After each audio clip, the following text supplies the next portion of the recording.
नमस्कार शेतकरी बांधवांनो, अत्यंत महत्त्वाची आणि मोठी अपडेट आहे तुमच्यासाठी नमो शेतकरी महासन्मान निधीच्या 7व्या हप्त्यासंदर्भात। नमो शेतकरी महासन्मान निधीचा 7वा हप्ता आता अखेर शेतकऱ्यांच्या खात्यामध्ये जमा होणार आहे। त्याची तारीख पाहणार आहोत। पीएम किसानचा हप्ता आपल्याला 2 तारखेला मिळाला आणि आता शेतकरी मोठ्या प्रमाणामध्ये वाट पाहत आहेत की नमोचा 7वा हप्ता कधी शेतकऱ्यांच्या खात्यामध्ये पडणार आहे।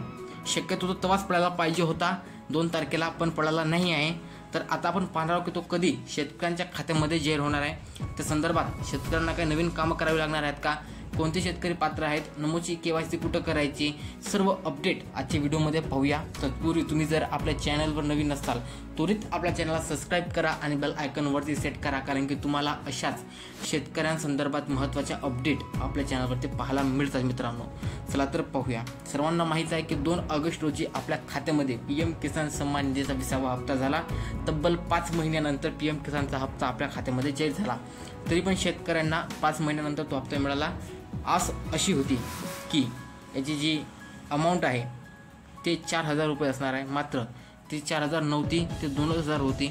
शेतकऱ्यांनी जेव्हा त्यांचं अकाउंट चेक केलं त्यांना दिसलं की फक्त 2000 आहेत। तर 4000ची आशा होती पण 2000 आले, कारण की नमोचा हप्ता अजून वितरित झाला नाही आहे। तर नमोचा हप्ता कधी वितरित होणार आहे, आपण तुम्हाला मागे सुद्धा सांगितलं होतं की पीएम किसान सोबत नमोचा हप्ता मिळणार नाही आहे आणि ती गोष्ट खरी झाली मित्रांनो। नमोचा हप्ता मिळाला नाही आहे। तर नमोचा हप्ता मिळणार कधी आहे?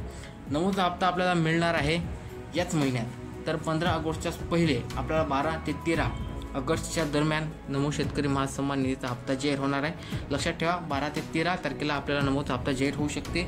राज्य सरकारनं सांगितल्याप्रमाणे बाकीच्या योजनांचा निधी वितरित केल्यामुळे नमो शेतकरी महासन्मान निधी योजनेला निधी नसल्यामुळे ह्या योजना जराशी लेट होत आहे।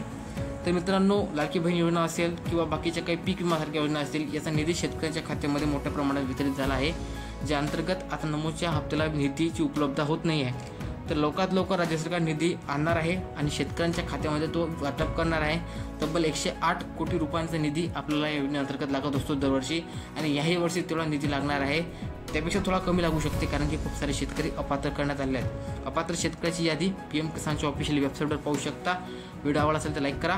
भेटूया नवीन व्हिडिओमध्ये। जय हिंद, जय महाराष्ट्र।